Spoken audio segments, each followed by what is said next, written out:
working with an institution of security is not a cup of tea anywhere in the world. Because one, you must take a lot of caution and care that the security you are supposed to provide, if you don't do it very well, then somebody will provide it for you. Shogu okuramusya abanyabuzare abanyamikago abaranwa umucyaro shema kibutamo na n'abanyankore bono mu Western Uganda nyenda kubaramusya mu izina rya Yesu Kristo kandi nyenda kwebaza umwami Kaguri ahukuntorana ngumbe omwe abakubasagamba bakasharinga nacu bakakikanisa ibitekateko umbibarabiremu umbibarebire umbibegire umukugendo misho ntabwo cyo nikusimira nimbaramusya musibeje murareje kandi mugumeje nkabantu abakumanya. I'm very, very happy about that.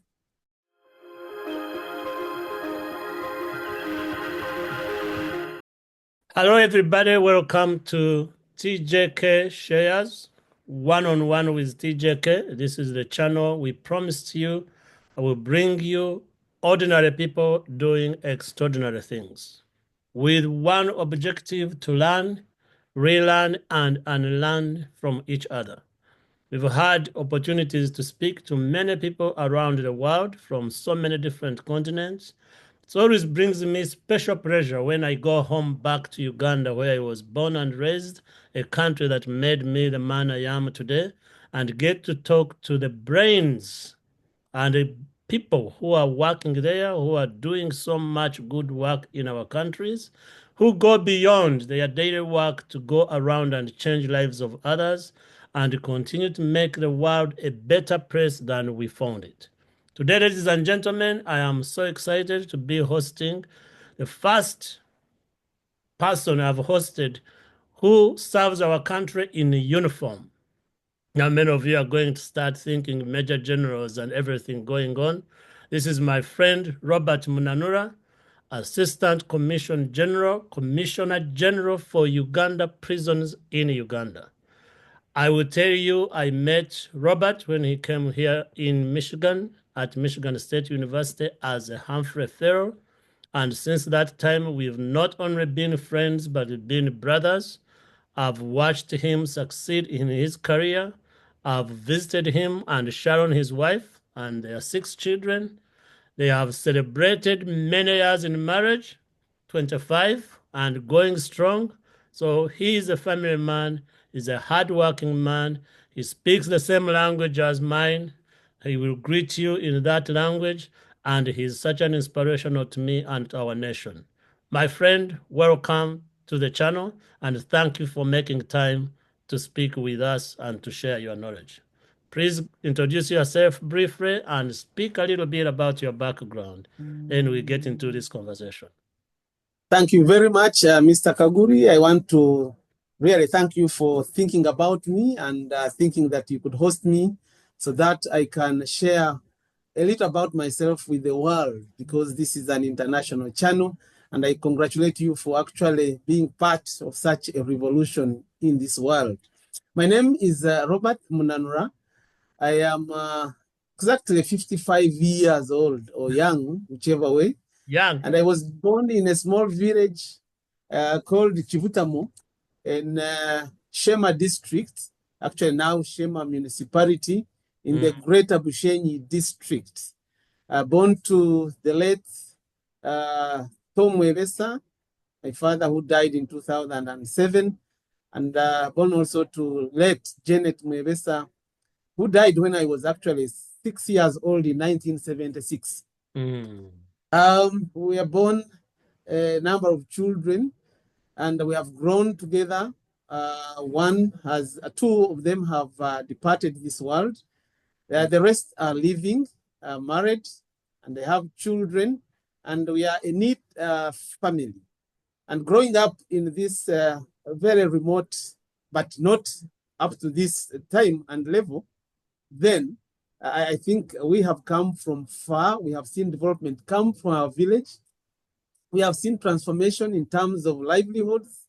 We are now talking about self-contained houses with water to flush toilets, we have electricity, We have tarmac roads nearby.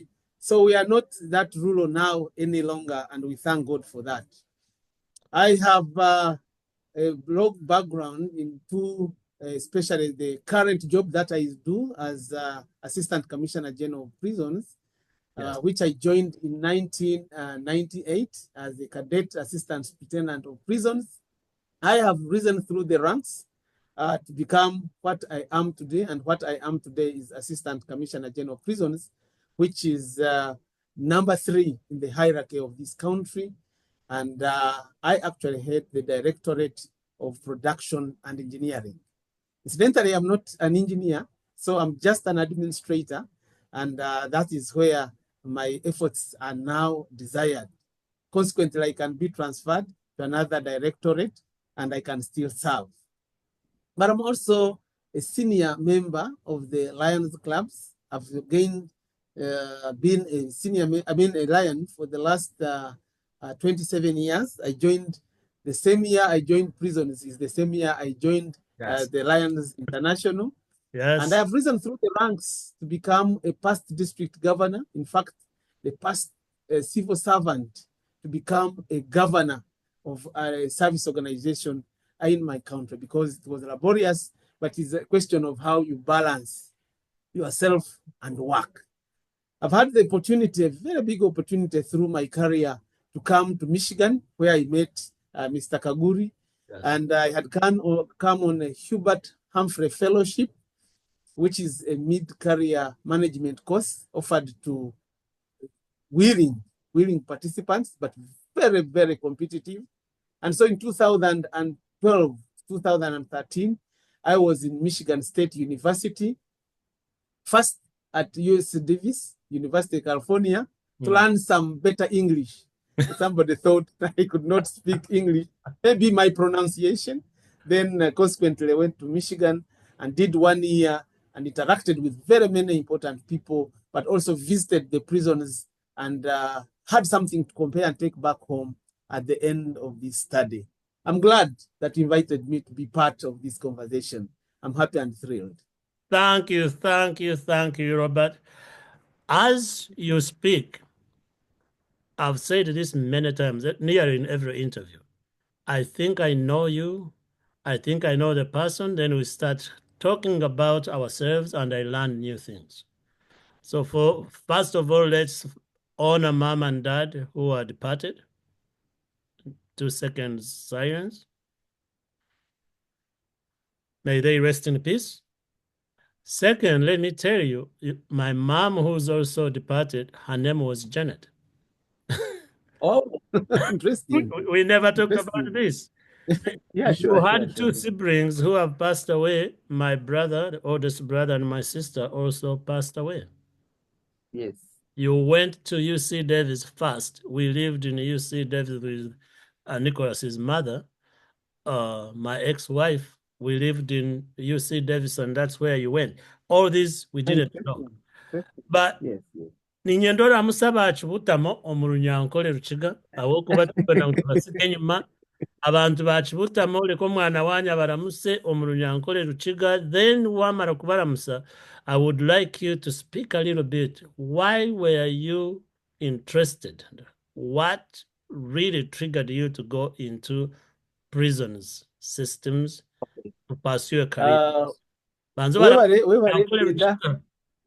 Ngenda kutwara omushogu okuramusya abanyabuzare, abanyamikago, abaranwa omukyaro Shema Kibutamo na n'abanyankole bono mu Western Uganda. Ngenda kubaramusya mu izina lya Yesu Kristo, kandi ngenda kwebaza omwami Kaguri kuntorana ngumbe omwe abakubasa kugamba bakasharinga nashi bakakikanisa ebiteekateeko omubibarabiremu omubibarebire omubibegire omukugenda omumisho. Nabo cyo nikusimira nimbaramusya musibeje murareje kandi mugumeje nk'abantu abakumanya. I'm very, very happy about that. Amen. Now, when you ask me what inspired me to join prisons, I'll be very, very blunt. I think I came to prison service as a result of being compelled by my late dad. I think it was not my first choice job. While at campus, where I was reading and pursuing my bachelor's degree education at Makerere University, the only university then, I got an opportunity, and out of the willingness to make some ends meet, to get some extra money. So in my evening time, when I would be free, then I started actually teaching at a school called Kampala Student Center. Yes. And the opportunity was to teach, and I taught literature, and I kept in touch. Now, after graduating, I started looking for jobs like any young person who is ambitious. Yes. And where could I get the jobs? The jobs were not forthcoming. So I kept my links with the school, and I kept teaching. And eventually, returning home one of the evenings, my dad comes with the newspaper and just tells me, there is a job for you here in this newspaper. I asked him which one. I looked at the advert, and here it was. It was saying that graduates like me could join Uganda Prison Service and serve. Now, the dilemma was, whom do I compare with? Whom do I know as a prisons officer? Now, unfortunately, at that time, I don't think there were many prisons officers. This was not a closed institution, but most of the people who worked in prisons came from another part of the country. Northern part. I come from the west. Yes. Yes. And you know which part? And this part is basically eastern and northern Uganda. Yes. And then I said, I wanted to know which is that person that I should look up to when I want to ask a question about prison that I should run up to. There was only one person who I was told in my village, and he came from a district called Weju. It was still the Greater Bushenyi, called David Ahimsibwe. But even then, I didn't know him. I didn't know his family. So I was like stuck. This is a job. I don't know any person who does that job. And I was like stuck. So I told my father, if it is your willingness, give me 1 or 2 days so that I really recollect and know whether this is where I should even apply and eventually work. So I went on a hunting mission to get some information and knowledge on whether I should actually become a prisons officer. And tell you the truth, there was nothing for scamming. But he cut me down again and said, this is a permanent and pensionable job. I asked, what does that mean? He told me exactly what it meant. And I said, okay, I'll give it a try. So I applied. I was shortlisted. I went for the interview. And the next thing, you have been given a job. Yes. And that's how I got the job without a lot of interest. And the rest is history. If now you tell me, why are you still stuck in prisons? Then I will tell you the story. But that is what really compelled me now at that particular time to become a prisons officer. But more than anything else, I was looking for a job. I wanted to belong. And I think eventually, because my father was out there, he was a civil servant himself, he knew what it meant to be a person who is paid and is pensionable, and the rest of that history. I said, all right, this is where I can be, and that is where I'll belong. So, yes. Interestingly, Robert, what those adverts you applied to at the time, still adverts go out to recruit people. Yes. And many of our graduate students, many do not consider that because there is such a stigma. When we were growing up, we were scared of it.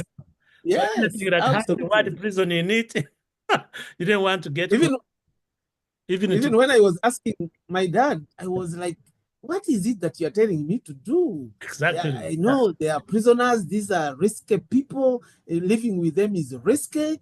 They may hurt me.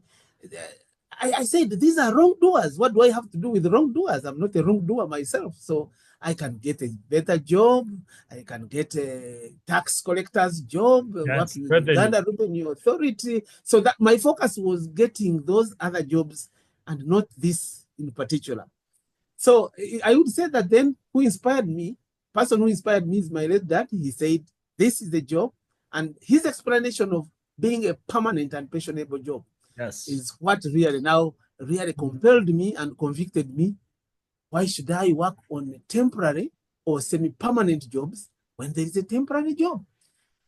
As I did my research, it was not a very high-paying job per se, but again, he told me public service is public service. This is a government job. Forget about the rest, go there and build your career. And that's what actually still rings in my mind. Go there and build your career. As I told you, being now number 3 in terms of hierarchy, I have built my career. Yes. I started with so many people and we have moved together, but some I have left. And I think in terms of hierarchy, I'm very proud that I've reached where I am. Amazing. A great career you have done, but has all come with a lot of hard work, a lot of persistence, a lot of determination. And that grit of waking up disciplined to get to office on time, to get your assignments on time, is what is lacking in young people right now. You give them a job, Absolutely. and they are on Facebook half of the day while they are trying to do the work. So we'll get to that when you come to advising young people. So you race through these ranks. Every job has its highlights and it has its challenges. What are some of the challenges you've faced in your career grazing to the top number 3? And by the way, another similarity here, we are born in the same year. So we turn 55, Interesting. both of us this year. You You look much younger. Challenges. Working with an institution of security is not a cup of tea anywhere in the world. Because one, you must take a lot of caution and care that the security you are supposed to provide, if you don't do it very well, then somebody will provide it for you. And so you work within the confines of, I must do the very best that I should. And I think one of the challenges now working for Uganda Prison Service, and one of those that really sounds high, is having not a very, very strong economy to support the systems. As I told you, I head the production and engineering directorate, and under these two, we are supposed to provide enough accommodation, first for the prisoners, and secondly for staff. And having said that, it is and it remains a big challenge that at the moment, the number of staff that we have and the number of prisoners we have, we cannot accommodate them adequately. And having said that, of course, the numbers are also in statistics, but it remains a challenge that if you would want to give a decent accommodation for your staff, maybe a 2-bedroom house, you cannot because of the constraints. So the prisoners themselves, they are squeezed, they are not given enough, but we know where we are coming from as a country. So to me, that challenge, even when I pretend as a director of constructing more wards, of providing more staff accommodation, it remains and actually keeps haunting me. It is not my fault, but it is an institutional inefficiency in terms of how much are we given to make sure that we reach where we want to be. So it is none of our fault, but at the end of the day, it remains a challenge because you would want to see people who are engaged, who are positive and working, but who are coming from decent homes. You want to see prisoners who are sleeping very well, eating very well, clothed very well, maybe eating some bit of balanced diet, things which do not come by easily. Nonetheless, we are doing something about it, and we were proud of ourselves in terms of how we manage to use the little that we are given to sustain these people. So the other challenge, of course, along that one is the understaffing. We do not have enough the manpower that we would need, that would be the ratio of staff to prisoners, so that we can supervise better, we can guide better, we can counsel better. So we see gaps, naked gaps, sometimes in some of the prisons. And of course, we are living against hope that things will improve. We shall get more staff. Regularly, they give us opportunity to recruit, and those gaps are being filled. But we are not exactly where we want to be. Now, working as a prisons officer, you must take care of your mentor and also the mentors of the people that you are leading, especially the prisoners. These are people who are removed from wherever they are, brought to be with you, some for life, some are condemned to die at any other time. Some are serving very, very long and pertinent sentences. And if you don't mind what they go through in terms of what they think, how they behave, what they really miss, then it will affect you inadvertently as an administrator. So we have to always balance and know that the way they feel is not the way they want to be. And therefore, that mental and emotional strain that us as prisons officers goes through trying to balance the way our inmates, our prisoners would want to live, can leave an indelible mark if you are not very careful and ready to do your work. So we try as much as possible to balance that. Then, of course, there is that sometimes we imagine it, but sometimes it is real. There is that low public recognition.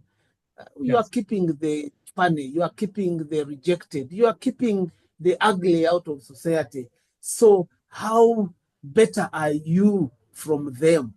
And our point of contention is, for us, if we didn't keep them, then for you who think are better, they think you have some property, you have some things, then they would come for them, they would steal from you, they would make you uncomfortable, and you would also not sleep and rest.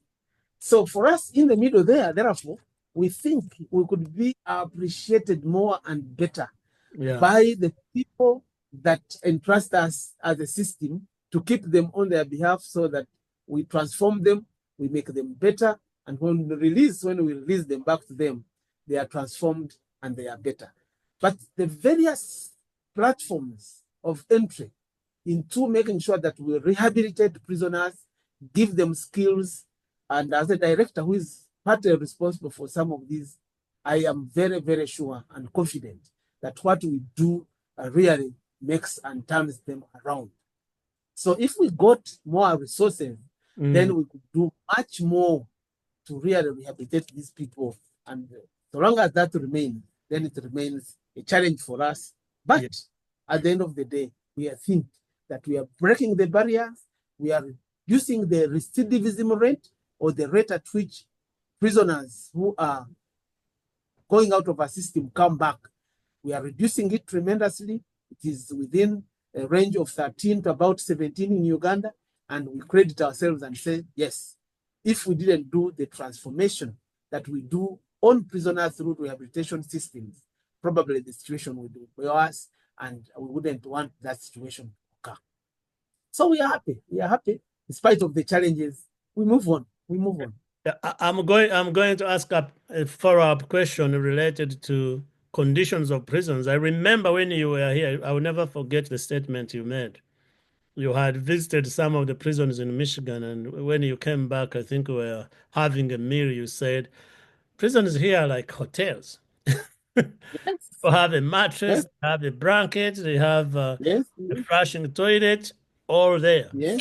I always wondered, now that I have you here, and by the way, also your boss is my clansman, Commissioner. Wow, yes. Tuli abacucubanya Chenyi. Yes, please. Nani nzo aba mzee, I pass by his home all the time and wave. Yes. Is it the budget, or is it also intentional of punishing the people who have committed various crimes that leads to the conditions they live in? That's like No, a right question. You have prisoners from Chizare SJ all the way to the guy who stole Brahanda in the market, upper prisons, high security. So is it a budget issue that conditions are the way they are, or is it also part of your punishment? I have people in prison, Robert, who have raped 5-year-old children. No, I'm no, I think one young man who just brutalized a girl at 5 years old. to just go sleep on a mattress and a blanket while the girl is having HIV/AIDS for the rest of their life. They just given to them and have brought. I'm a father. You are a father. You understand this. So I have both. My mind goes Yes. both ways. Yeah, you can summarize that quick. Then we will move on. No, I think I'll talk about the philosophy behind the imprisonment in Uganda. Exactly. We want to take it, and we know that merely being in prison is a punishment. Yes. Because you are cut off, you cannot communicate freely to the whole world. You don't eat what you want. You don't eat at the time you want. You don't do all the things at whatever times you want. Yes. And you are like cut off. You are cut off. So that to us is punishment enough. Okay. Now, answering your question, therefore, I think, and drawing from my example, my experience when I came to Michigan, I saw indeed that the budgets and the economies are not the same. They are quite different. That's yes, true. indeed. Yes, indeed. It would be the desire of Uganda Prison Service to give a balanced diet, give people exactly what they want to eat, and give them beds to sleep, mattresses on which to sleep, and enough bed covers and clothing and whatever it is. But I think we know our history, we know our economy, and we are seeing an improvement over time. We are seeing an improvement over time. It is not lost. We are seeing an improvement, and we want to cling on that and say, given opportunity, it is not so much because we must make prisoners suffer. No, it is so much because we cannot afford, but wherever we can afford, then we do a better situation for them. So it is a question of how can we provide for what we lack? And it's not a question of punishing people beyond imprisonment. So once you're in prison, we now cater for you the way you have come. And much as we still call it Uganda Prison Service, there is a feeling, really feeling, like the America calls correction services, and other countries call them correction services. The issue of prison still connotates that feeling that it is for punishment, punitive nature. But we are saying, no. Other than that, once a person comes to prison, the beginning or the process of transforming them into better people starts. And therefore, we cannot combine that process again with the issue of punishing them. We look at them, we know that they are brothers, they are our relatives, they are our children. So what you want done for them is what you would want also done for somebody close. And in that case, then you say it should be the best. But if it cannot be the best, at least the minimum. And we are happy that that is being done. Yeah, thank you very much. And I will compliment on your answer also and let our listeners know, especially those who don't know Michigan. Michigan is one of the coldest states in the United States. So a blanket is not a luxury, it is a necessity. If you are in prison and don't have a blanket, you might freeze and die. But when you are seated in a Ruzira or in a Kanungu prison, you can even sleep without a blanket, and you are even hot, you don't want a blanket. So there is also those comparisons, the needs that necessitate some of this. So Robert, my friend, you have worked in this high intense job. How do you motivate yourself, and what do you do to calm yourself down after long hours of work? Well, I know that this is more or less a calling to work for people who are wrongdoers. Yes. Because that is my work, to correct the wrongdoers. Yes. Like a reverend or a religious leader would stand in the pulpit and preach forgiveness, preach reconciliation, Yes. preach empathy, preach everything around it. We do not have to go into the pulpits, but we have to practice it. Make sure that the people who are in conflict with the law, and in Uganda, incidentally, there is a very big incidence of young people, 18 to 25 to 27, as being the majority in prison. These are people who are still learning how to live.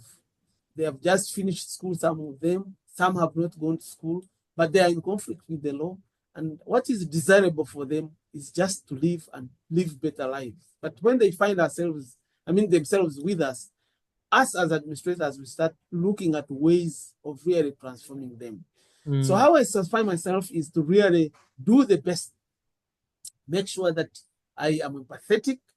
I put myself in the shoes of those that are in conflict with the law. I put myself and my relatives and all my friends and say, this is not where anybody should be. And so the earlier they get out of that situation, the better, either through the court system of applying for bail or consigning. There's something we call plea bargaining. If you know you are guilty of the offense that you committed, plead guilty, start your serving, and end early. So I try as much as possible to be empathetic, to make sure that I put myself in their place so that I feel for them and then I do something to correct them.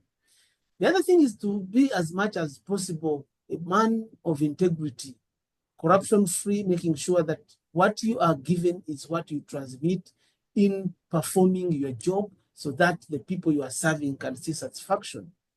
Making sure that whoever you are supervising them, come early on duty, do the right thing, and make sure that you serve the people that are vulnerable, in this case, the prisoners, to the best of your ability so that they can live a better life.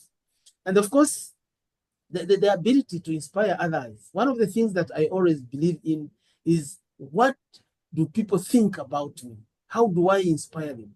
What are those things that I do that make a difference, even without telling me as a feedback? But what are those things that I would do so that people feel they should be like me? When somebody in my village wants to be a prisons officer in future, where should he look? He should look at me and say, I inspire them for the works I do as a prisons officer, as a member of the Lions Clubs International, as somebody who has given a mark, leaving a mark by yourself. So I am inspired always to leave a mark so that people can have something to copy from my deeds. And I think if you ask me what therefore propels me, it is that urge to make sure that I am spotless. It is hard, but I'm spotless. I inspire, I make people feel they should follow in my footsteps. Wonderful. Well done, well spoken. And yes, there is a legacy question coming up, what you want to be remembered as, which will come after you highlight a little bit on your voluntary work with Lions. As you can see, I'm a Rotarian. Rotarians go service above self, but a service organization anywhere, whether it is Lions or Kiwanis or the Masons, you are a strong lion, my friend. You've been committed. You've gone through the ranks to being a governor, which is the highest, apart from being the president. Governor is the highest position in Lions, just like a governor for Rotarians. What motivated you to join Lions? And then you can summarize that long career in Lions, being a governor, and what that means to you, to Sharon, your wife, and the people who are around you in Lions doing this amazing work. And you can highlight Rotary mostly does polio and water. Lions started mostly focused on eyes. Many people around the world have had their eyes collected, babies' sight restored, blind people restored because of the services you do. Talk about that voluntary work and how you find time to do all these things while also maintaining a high, intense job. Thank you, thank you. I'll tell you, of course, there is a common saying that when mother cow is chewing grass, the young ones are watching. And I think my initial inspiration comes again from my late dad and my late uncles. Incidentally, I've lost all those three people. The late Tom Webesa, my father, the late Abaho Geoffrey Tumwine, was a very big Rotarian. The late Jones Muganzi, all were my uncles, and they were Rotarians. And I always saw and admired what they did as a young boy, how they traveled, how they brought friends home. Yes, this is actually my governor's pin that I'm wearing right now when I was governor. So it inspired me so well. And the interesting bit, I'll tell my story again. I think I've told it severally. I went, when I was a cadet, I have just passed out from training school. I went to join my workstation now, which was Masaka. And I told the late OC, officer in charge, my first boss, and that I told him bluntly I wanted to go and join a Rotary Club in Masaka. But he was a member of the Lions clubs, and he kept it to himself. And he only took me in the evening, drove me in his car, and took me to this gathering at the fellowship, and introduced me. He's my deputy, and he wants to join Lions clubs. I said, "Oh my gosh, it is not Lions that I want to join. I want to be like my uncle. I want to be like my father." And here he was. He said, "And please welcome him." And I will tell you bluntly that again, for us, order is order. Yes. So I had been ordered to join a Lions club almost involuntarily. Because for me, I wanted Rotary. Now, I think what was inside mine is the desire and the urge to serve. Yes. I said, okay, I'll disobey my boss. I'll become a lion. After all, I'm going to serve the people. And so within a few years, I was the president of the club. I became the zone chairman of the club. I became a region chairman. And in the year 2018, 2019, I became the highest district officer, the district governor. Yes. Of course, I was actually stood unopposed. Once I announced that I wanted to be a governor, everybody probably who had intentions stood down for me. I've never even known who they were. But they had seen me. They had seen me work. They had seen me grow. They had seen me do what I exactly wanted. And once you become a member of a service organization, because I'm a progressive Melvin Jones Fellow, the equivalent of your Paul Harris, several times. Yes. And several times. So you put in your money, you don't expect anything in return. You touch the lives of those people who are neglected, who are scorned, who have nothing to do. And once you touch them and move them and help them, you feel the satisfaction. And one thing that I want to really credit with the Lions Clubs International, all the friends who are Lions, is that difference that they have always made in society. We stand about 1.37 million lions in the world, and that's a big number. But the magic is here, that we are so many, and therefore, because we are so many, we can do so much together. There are very many rich men who have individual family incomes that they never want to touch. They only want to help their son, their daughter, and that's where it stops. But once you make a club in a local community of just 20 members or 30, once you collect your money, you may not necessarily surpass the rich man, but you give it out willingly, consistently, and always, and the lives you touch really, really matter. So the same spirit of Lionism, the same spirit of Rotary Club, I have seen it grow. I have seen it touch lives in our communities, and I highly commend it. Fortunately, my wife is also a member of the Lions Club. My children are now what will become Lions in the future because they are Leos, those who have the right age. Yes. And I see a lot of relatives and friends and community members who are following me to become Lions because indeed, I again inspire them. Apart from that, of course, being a country and being a governor I was actually the pioneer district governor for Uganda because originally we were together with Tanzania. And then we bifurcated. Yes, we bifurcated. And I became the pioneer district governor. And since that time, there is a lot of growth in Lionism in Uganda. We have inspired and touched many lives, and we can see it as a movement that is cutting across. But ask me what have I benefited? Because I don't do it for benefit, but what have I benefited from Lions? The networks, even joining you, I think I remember having lunch in one of the restaurants in Michigan. I saw the Rotary, my friend John Brewster, who was my family host, yes, from Lansing. I remember and I saw what you were doing, and I was so much inspired. And because of being a lion, I can assure you, it has taken me places in Africa, places in Europe.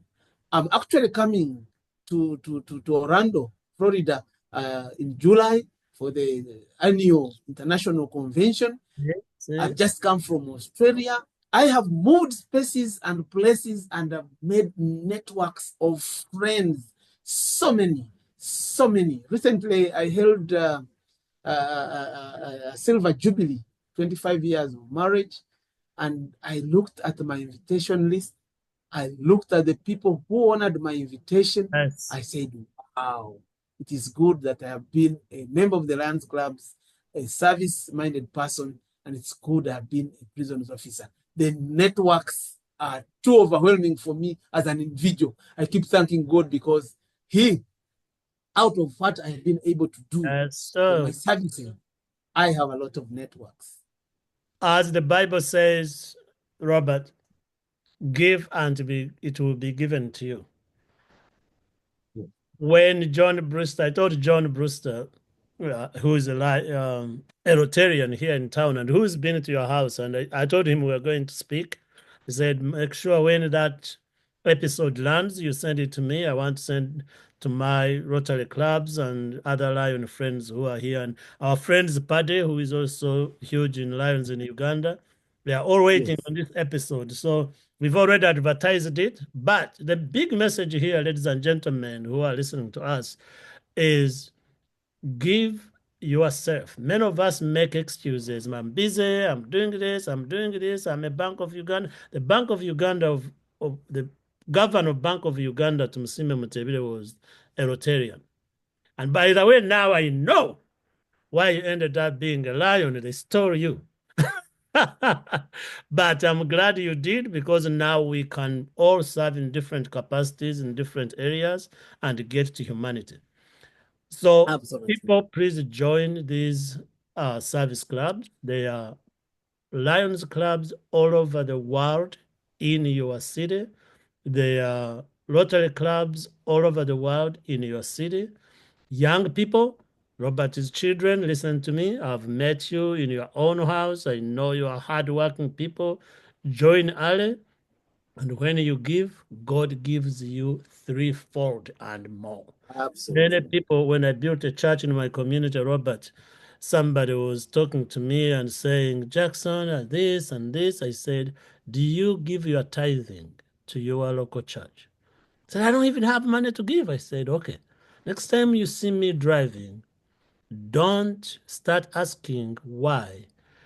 Repeat that prayer. Our Father who are in heaven, forgive us our sins as we forgive others. Give us our daily bread. The more we give to others, the more we do to humanity, God rewards us in special ways. So give your time. Absolutely. That's the message. Robert, two more questions because I promised you 30 minutes and it's 40 now. Oh, sure. What legacy how do you want to be remembered? You already touched on it with your work, living the way you live, but I want young people and our listeners to hear it. How do you want to be remembered? Because one day we'll all pass away. People don't want to talk about death, but we will. How do you want to be remembered? When people sit back, Yes. there was a man called Robert Munanura. How do you want to be Yes. remembered? Yeah. Thank you very much for that question. I think that is, if there was no that question in anybody's life, I think would be living very reckless and hopeless lives. But every time I think about what will people say, especially that time when you cannot make a rebuttal, you cannot answer back, you have passed on. I mean, you are no longer there. Either you are retired and people are trying to compare situations. I would like to be remembered for somebody who was very hardworking, who was very innovative. I remember when one of my assignments was to start the duty-free shop for Uganda Prison Service. And Oh, I remember it had like slackened for some bit of time, but I have some business mind, some innovative mind. And as soon as I came, it was quickly established. We spread it throughout the country. It still lives on, and it is one thing that really shares my legacy, even when I'm still living. The duty-free shop, I mean, you cannot remove it from me. I started it, I supervised it, I saw it grow. And of course, I thank my mentor, Dr. Byabashija, who appointed me to lead that at that time. That was shortly before I came to Michigan. So I want to be remembered as a person who was corrupt-free, as a person who was compassionate, empathetic, as a person who liked to live by example, social person. I see my networks and I get a feeling that I'm almost there. People think that I'm social. So I'd like to really leave that legacy, and so that people can know that once you live and live by example, then you have a following. I mean, even other than being a member of the service clubs organization, but when somebody rings you, whether he's junior in rank, whether he's mid-row manager, how do you respond to him? Even things that you cannot do you simply lie? Do you simply discard? There's a way that you should behave yourself and make people appreciate, want to consult you, always consult you, and wherever they can, have you at the back of their thoughts in terms of, yes, if he can't do it, then it is difficult. Exactly. If he can't do it for you, then probably it is impossible. But if you want something done, is he somebody you can approach? Is he somebody you can ask as the first option so that you can actually even shortcut some of the legendary issues? So that's how I would want to be remembered. And I think that is very important for me as I serve. Omushawo wita kagira ngu legacy n'okusigahako abantu bara legacy nibija kuri gasali. Robert, look in the camera and take yourself back to the time when you were 18. Since we were born in 70, that's 1988. If you are to give yourself an advice as an 18-year-old young man, knowing what you know now, what advice would you give yourself? I would tell myself, keep doing the right things that you are doing. Perfect. I know that we are human, and many of the things that we do are looked at and sometimes scored. But they are good, those good things that are scored very highly. And one of them is helping out the community. As a member of the Lions Club, I've never regretted. I spend willingly, I spend my resources, I have helped people, and I've never regretted. As a public servant, I do work with my integrity, I do work with my might, and I have never regretted. So if I was tell myself what I should do, it is that I'm doing right. And those are the examples of what I'm doing right and what I would put my hand to be cut off if I meandered. My friend, thank you so much for sparing time. Thank you for sharing your life in public service and for sharing your life in voluntary services. Thank you for being an inspiration to so many. Continue to do what you do. May God continue to bless you, bless the work you are doing, and continue to build that legacy for the people coming and the ones who are watching. I know we didn't touch about businesses, things you do, but this is a quick summary, ladies and gentlemen. Robert Munanura is alive. He's on LinkedIn. He's on social media. He's a Lion former governor. He can be accessed. We'll share links to part of the work he's doing, and you can reach him. You need to write a book. Your cousin Afande Hassan wrote his chosen. Yeah.